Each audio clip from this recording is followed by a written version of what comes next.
Welcome back to the Skid Factory, where today we're checking out Old Cock's XY Falcon GT. Hit that subscribe button down the bottom there, grab yourself an ugly if you can't get any lemon squash, and enjoy the show. Cheers, Stuart.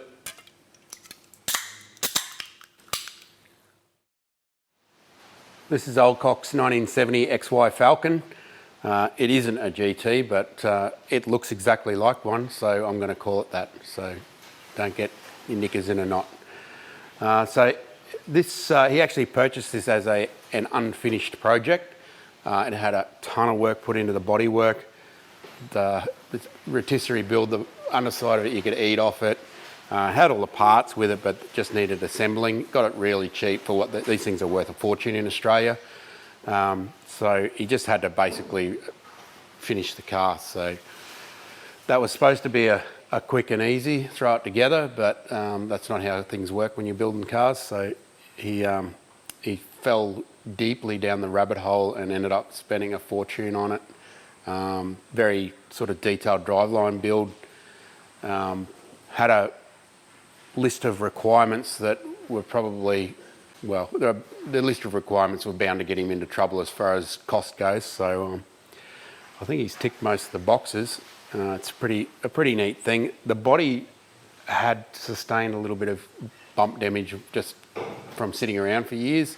That's yet to be fixed, but generally speaking, it is very tidy, and the paint job was done very well. So under the bonnet, this is a 351 Cleveland. Obviously, we had in the US they had Clevelands and Windsors. We had them here, had Windsors as well, and these body shapes came with either. For some reason, in Australia, we latched onto the Clevelands and decided we'd use them as the performance engine. I don't know why, because it probably would have been a lot easier if we'd just done what the US did and kept the Windsor, because then we wouldn't have had to done all the development ourselves.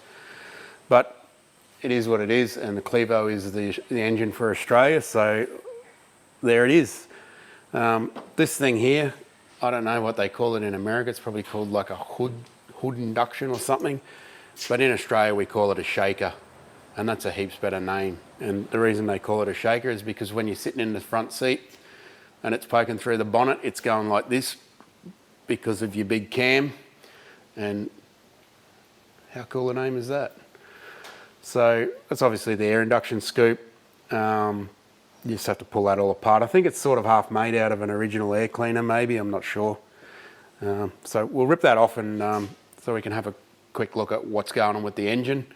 There's a lot of modernisation involved here as well, so when I can find my 7/16 socket, I'll pull that off.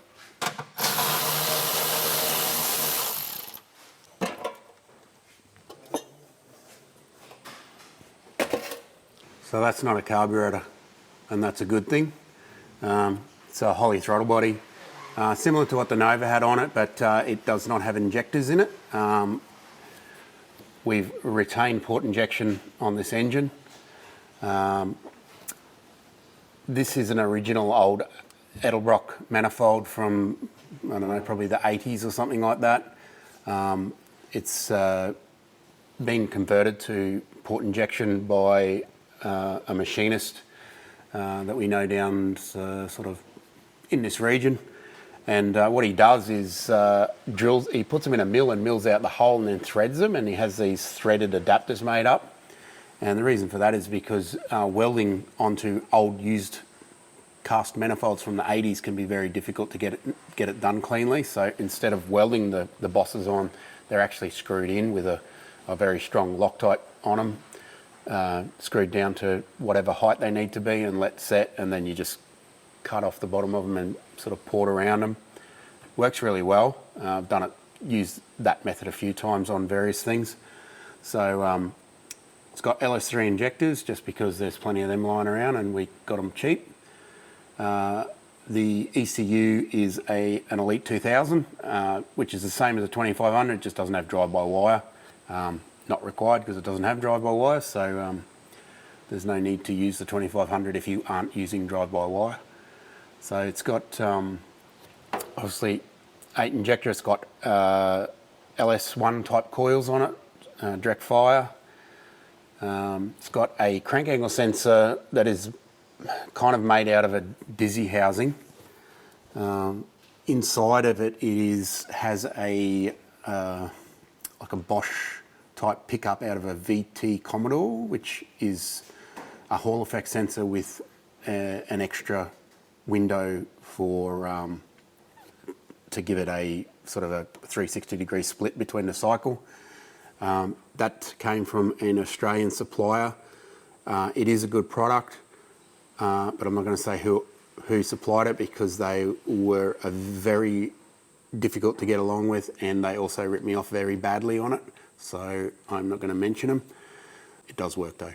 So I wired all this up. The ECU is obviously inside the car. It's got a fuse box. It's got a few little extra bits and pieces going on with old Cox desires for all sorts of things that not normal people don't need. Got fuel pressure and oil pressure. Obviously, that's always a good thing to have. It's got an extra map sensor inside the guard there. It's got two map sensors. One of them's for the engine. The other one is for brake vacuum because it's got an electric vacuum pump, a Heller pump, which is a common thing on a lot of new direct injection engines. He was concerned that it was going to have no vacuum because of the size of the cam. So he implemented all that. The ECU controls that pump. It switches it on according to what the brake vacuum is. A little bit more complexity, but it is what it is, and it is doable. And a lot of engines that have big cams do need that. So it's nice to be able to control that from the ECU as well. It's just switched by a relay. So the engine's been rebuilt. It was done by old Cox mate Ross, who has a lot of experience in Clevos over the years. It's a fairly sort of basic rebuild. It still uses the original like cast block end cast heads. It doesn't have aluminium heads on it.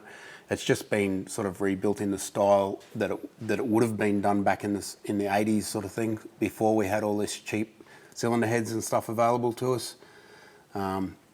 The modernisation of it is basically the fuel injection, and that does work very well. It has tamed it down quite a lot. It runs really nicely, easy to drive. The front of the engine has got a bunch of billet serpentine belt gear on it. Again, that was one of his wishes. V-belts falling off, things hanging out here. It's usually pretty ugly if you want to put all that gear on the front of an older engine. We take it for granted these days with modern stuff because it's all been engineered into it. But it is quite expensive and difficult to implement this sort of stuff on an old engine like this. It works really well. It's got all the goods. It's got power steering. It's got air conditioning. It's got an alternator, large capacity alternator, and of course the water pump. No complaints with that stuff as far as I'm aware. All looks pretty good. It's got a steering rack and all that sort of thing done to it, which we'll have a look underneath in a second. Standard sort of radiator that it would have had back in the 70s. Obviously an old Cox special because he is the radiator man. Thermo fans instead of a engine fan, just to get a bit more modernisation there. Aircon condenser as usual. Might need to go underneath and have a look, I reckon.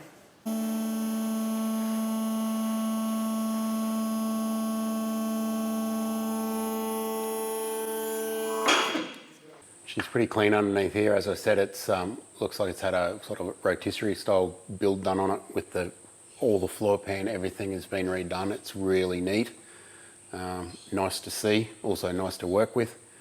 Got a big sump here, just the usual stuff that you put on old Clevos. Steering rack. This is I'd call it a Daewoo rack or a European rack conversion, where it retains the original tie rod ends and has a bar. So it's a centre mount rack, commonly seen bolted to the firewall of a European car like Opels and Daewoos, which is like a Korean Opel. It's a pretty common thing. I don't know who made this one, but it seems to work okay. I think there was a bit of a problem with with the actual mounting of it, because it might have been made to fit a Windsor engine, which is a lot more compact, but old Cock's working his way through that to get it right. It feels nice to steer anyway. It's had a really good brake upgrade. I believe they're Hoppers Stoppers, which is an Australian company that basically uses OEM style braking systems and adapts them to older vehicles. So front and rear is using the PBR style caliper, which is fitted to both Holdens and Falcons and Fords in Australia. The rear is the same. That's plugged into the 9-inch diff that it's got. Just got some basic headers on it. Old Cock's been making exhaust since before I was born, probably, so he knows what he's doing as far as getting these old things to work with as a nice torquey street engine. It's got like tri-wire headers on it, not four into ones. Also, I think they're a bit easier to package in the space that these vehicles have. It's got it all shielded and everything, so it's got a lot of attention to detail in this.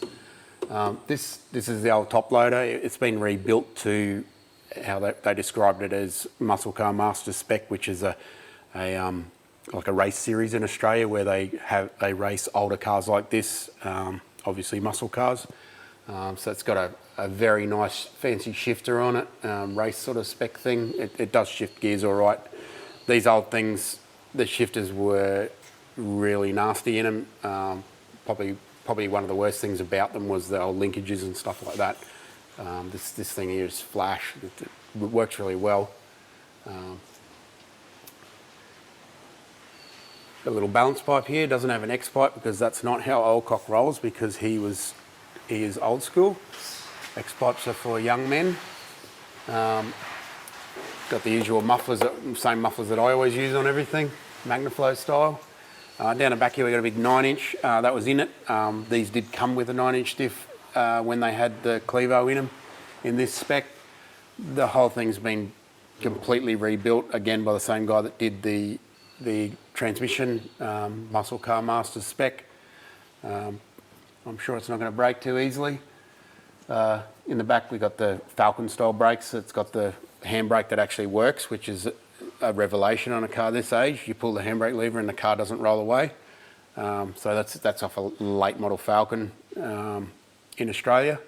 They call it a Banksia handbrake. It's like a single U-shaped drum that doesn't have any springs or anything. It uses the U-shaped as a return system on it. Works great. Sway bars and stuff, they never had them. This has got it. He's just recently put these cowl tracks in just to try and stop it from axle tramping when he's driving it like a 20-year-old. I think he's still got to do a bit of adjustment with that. Big fuel tank. This is the same fuel tank as what we put into the Fairlane after the first one was rusted to the eyeballs.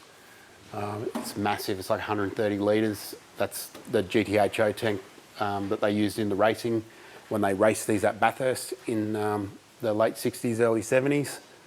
It has got a Aeromotive Phantom sock style pump in it that's sort of a surge tank setup in tank, so you can't hear the fuel pump. It's great. It doesn't need a lot of fuel pump because it's not that powerful in the grand scheme of things in the modern age. So it's a deadhead system. The regulator's in the back. Again, you don't have to run lines back and forward, heating up the fuel. That's the way I like to do it. So it's running these really nice Combo Pros. If you don't like Combo Pros, you're not a human, so don't talk to me if you don't like them. They're probably one of the best old school wheels around, and they're also very light, which is really good. Much lighter than most of these Japanese race wheels that people fap on about. It's got awful tyres on it, and so's that. Everyone runs these tyres on these old school size rims because I think they're like the only ones that you can still buy other than ET Streets or something like that. Sebi's also got them on the back of his tonner, and he is basically scared to drive it because it's so dangerous with a Turbo 1UZ. So don't buy these tyres. Well, you can buy them if you've got like a 58 horsepower Windsor or something, or a red motor, but don't try and put power through these tyres. Speaking of that, let's go for a drive. So I think old Cock's build sort of ideal, or his scope or whatever with this car, was to get part of his youth back, because he had these when he was a young fella. I think everyone had one of these. Well, no, yeah, if they're old Cock's age, they probably did, because it was just a normal everyday vehicle back then. Although he did have the GT versions, and they weren't really worth a great deal then. They're worth hundreds of thousands of dollars now because nostalgia. Yeah. But so yeah, like his plan was, I think, to have what would have been the perfect GT for him, but modernise it. So this car has got air conditioning, it's got power steering, got central locking, A working alarm. it doesn't have power windows, but we can live with that. I think that's fine. And it's got the power to back it up too.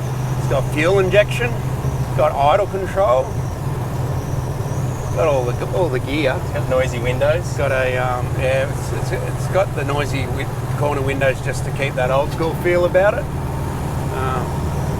It's got a stereo. It's got all the gear. It's got wipers. It's actually pretty nice to drive. That's still a bit of old school about it, that's for sure. You can't really take that away from it. But I know part of the scope for the build too is old Cock loves going for a good drive, and he wanted something that he could hop in and drive to, say, Sydney if he wanted to. This thing, I'm not too sure what diff gears are in it, but I know that, I don't know what's RPM now, you know. I think it'd probably be somewhere around the 3 mark. Yeah, it first and second on these. This top loader is different first and second, is it right? It's a higher, yeah, I'm not too sure. She's an industrial old gearbox. I can't get it into reverse.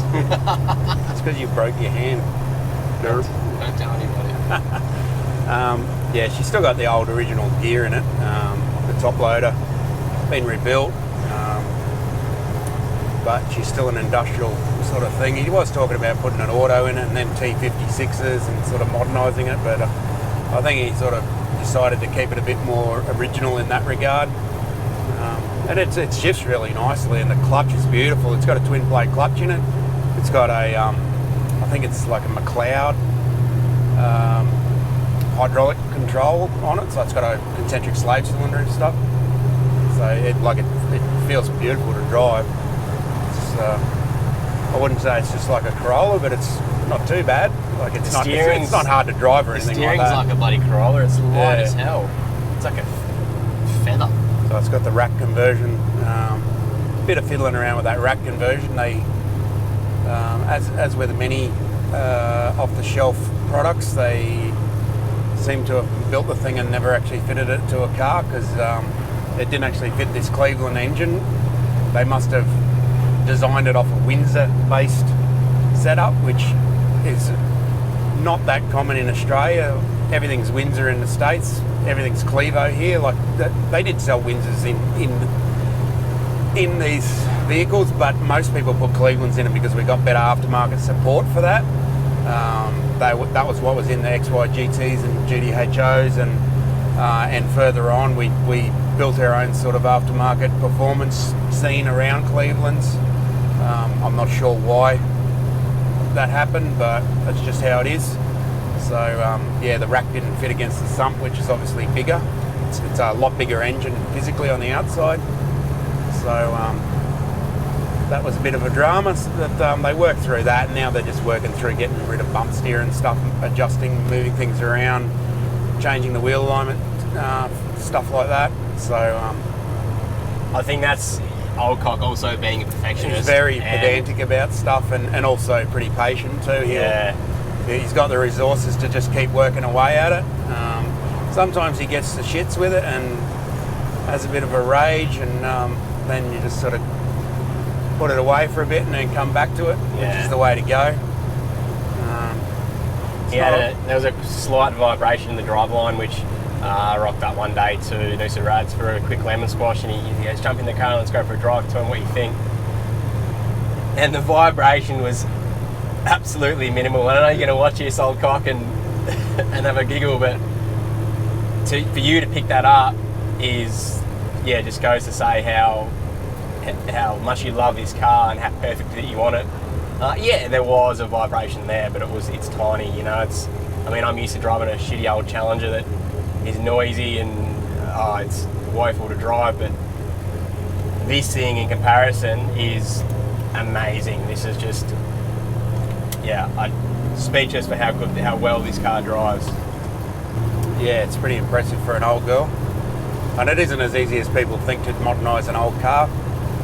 It's not about the interior or the air conditioning. It's you got to go right down to the roots of the suspension and the way the thing was built in the first place. And it's quite difficult to actually lift an old vehicle up to the quality of new cars. There's a hell of a lot going into them. Well, they used to race these too, do they not? Yeah. Oh yeah, of course. Yeah.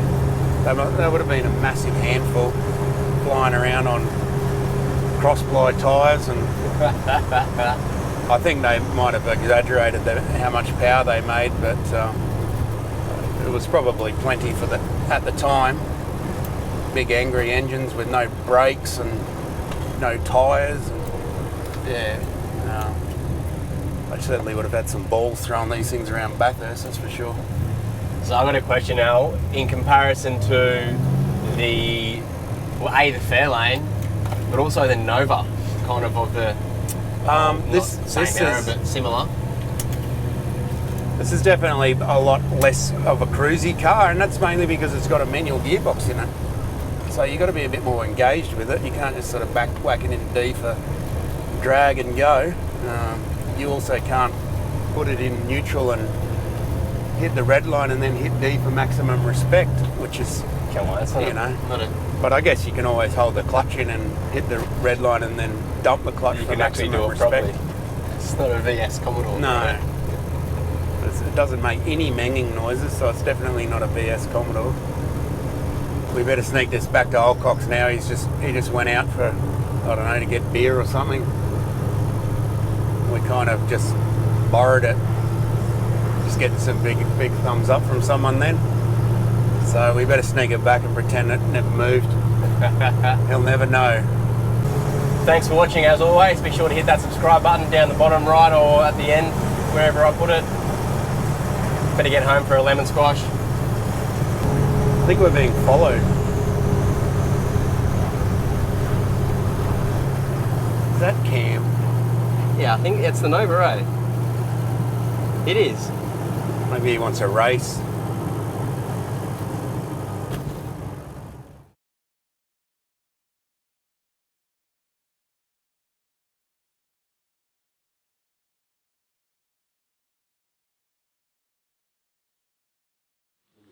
I thought this thing was done and finished. Yeah, it is done, mate. It's part of the SKID factory after sales service. Everything comes back for a 1,000k checkup. After sales checker. Yeah, mate. Yeah, just want to make sure everything's right. Are you a legit Allied employee? Are you as? Yeah, can't you tell by the shirt? Whoa. You like soda water, you should like It's like that. weak soda water with No sugar, no sweetener, no calories. no anything. No flavour.